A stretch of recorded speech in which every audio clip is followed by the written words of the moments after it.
What's up guys, King Epic here with a new video, and here you see me walking from the skywalk from CM to the MBK, and basically I'm walking to MBK, the mall that you see on the other side. And what I did was walk downstairs and then take a cab. Now the problem with cabs in this area generally is that there are not that many around at that particular time. It was around 7 p.m.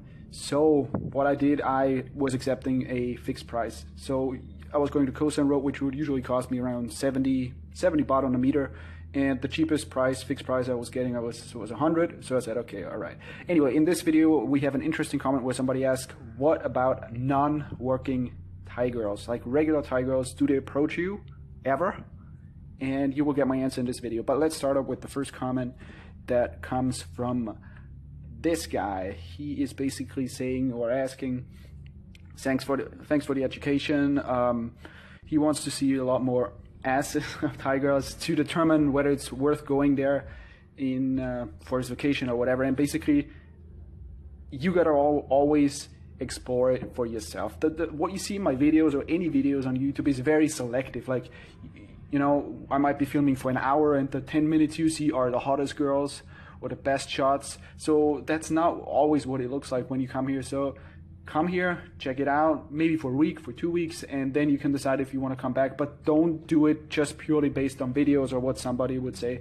That would be my recommendation for anybody, and for you especially. Interesting one. This was about online dating, where somebody said, Justin in particular said, what is the point of like call girls? Why would somebody need call girls when you can do online dating? It's so easy, you get tons of messages. And I said basically, yes, I agree. There's a time and place for both, but in particular, online dating or even meeting girls throughout the day is great for getting laid for free. But the purpose of calling call girls or escorts or whatever is if you want a specific girl at a specific time. Let's say it's 9 in the morning or 10 in the morning and I want a girl right now. That doesn't really work with online dating. Online dating is for free, and it's like, yeah, you chat them up. Maybe you meet, 5 hours after you chatted, or that particular, that same night. But it's not like, ordering pizza or just ordering the girl to you. Very, very rarely that it's that easy. And also, if you want no time wasted and no resistance and all that stuff, playing it slow, and you want her to leave right after, then that's what those specific service providers cater.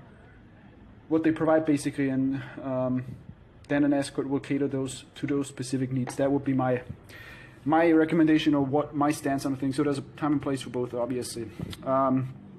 Macedonian says, big booty Thai girls, not like Brazilian chicks, but maybe a little bit more.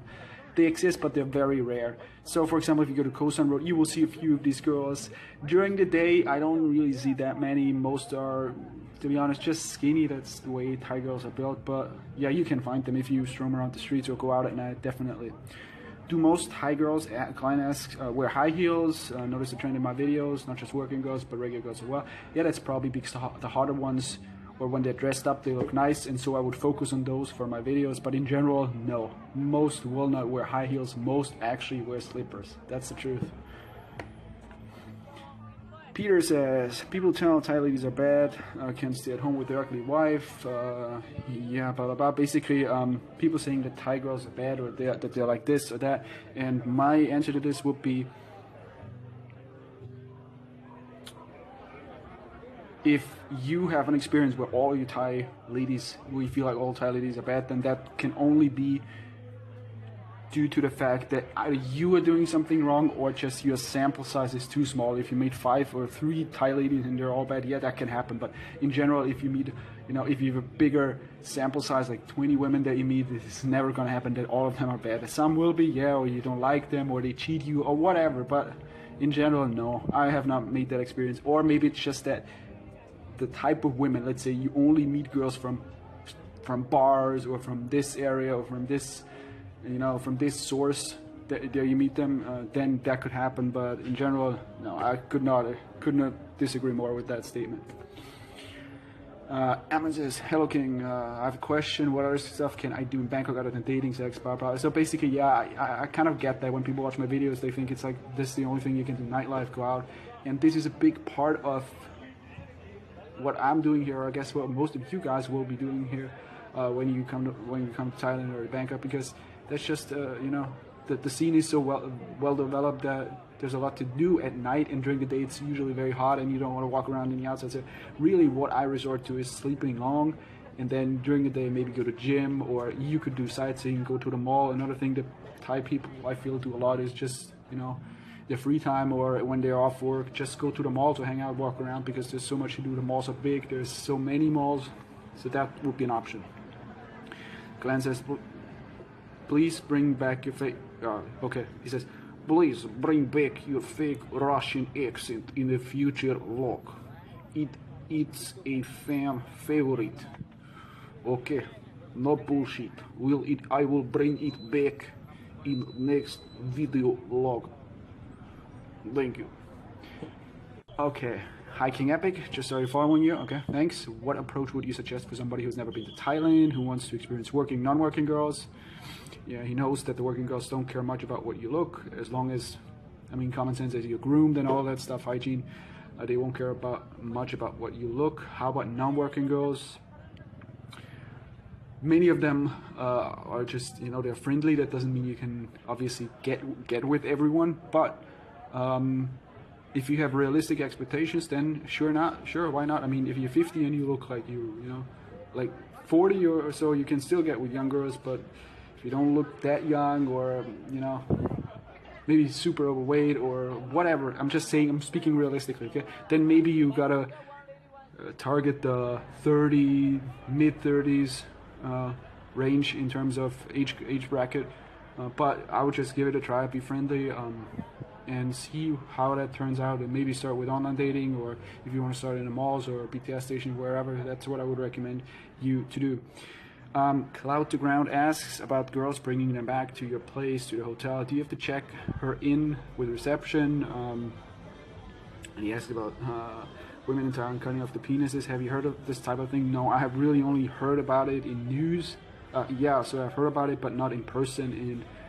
And this is something I have said many times in the past, that you don't want to do something where you evoke jealousy or any strong negative emotion with people in general, in particular Thai people and Thai women.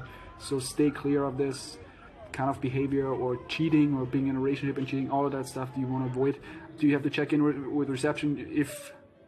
Yeah, usually you do, but not with all places. I've stayed at places and hotels where they didn't really care about who you brought to your room. They just saw you and thought, yeah, it's a girlfriend or whatever, and had no issue. So it depends on the hotel. But if it's just a random girl that you want to see one time, or it's a working girl, then it would be in your interest to go up to reception and ask them to take the ID if they don't ask for it, you know, once you walk past reception. Multidimensional Man says, wouldn't use a tuk-tuk because it's called a tuk-tuk. Yeah, I just used it once as an experience, and then never again. Not much point using it. I mean, if you're going really short distance, motorbike taxi you can use. If you're going a longer distance, taxi is cheaper, so why would you use a tuk-tuk? Funny enough, today when I was out filming this video, I heard a new one. Like, usually say motorbike taxi, like this guy's approaching you, and they just say random phrases. Like, they say motorbike taxi, massage, boom boom.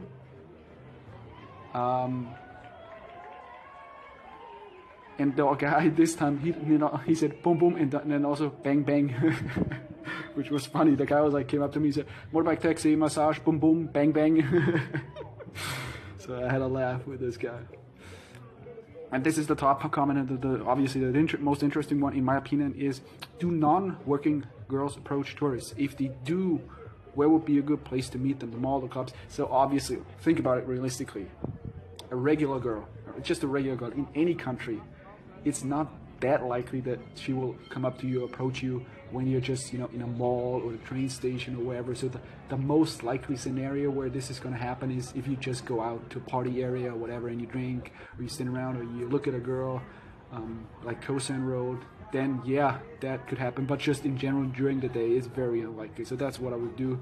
The other thing I would recommend is, if you have an easy time just going up and approaching, then definitely do that, because more power to you. If you can do that, then you can be the selector in a way. If you're proactive, then you can choose the girl. You don't have to wait or stand around or hope that this or that girl will approach you. So that would be my recommendation. Khao San Road, yeah, obviously is a good spot. And the other places, yeah, in the nightclubs, it happens where they tap on you or they touch you or you're walking past or any kind of that stuff where they do an approach. But if you're thinking about an approach in a way that the girl comes up to you and is very direct and says, hey, I saw you, you look nice, blah, blah, that's probably never going to happen. It's going to be indirect, maybe asking for time or standing next to you or touching you in a club when you're walking past. That kind of stuff happens a lot. Yeah, that's basically it. So those would be the places that I would recommend to you. All right, guys, that's it for today. So you've seen my answers to those questions. You've seen Kosen wrote in the video, and if you have a new question that you wanted to be featured in the next video, just post it below. Final thing for bonus videos, if you have not already gotten those bonus videos, you can get them right now. Go to kingepic.com, put in your email address, and you get the first 2 videos right away. All right, that's it so far.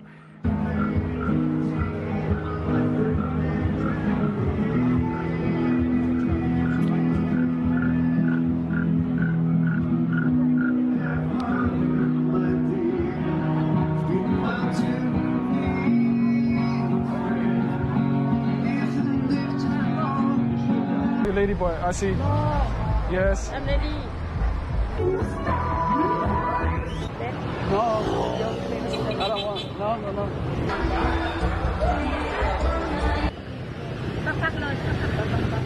Okay, go to... You don't work? Huh? You don't work at your bar? Straight through to... Look, it's like so many girls here. Man.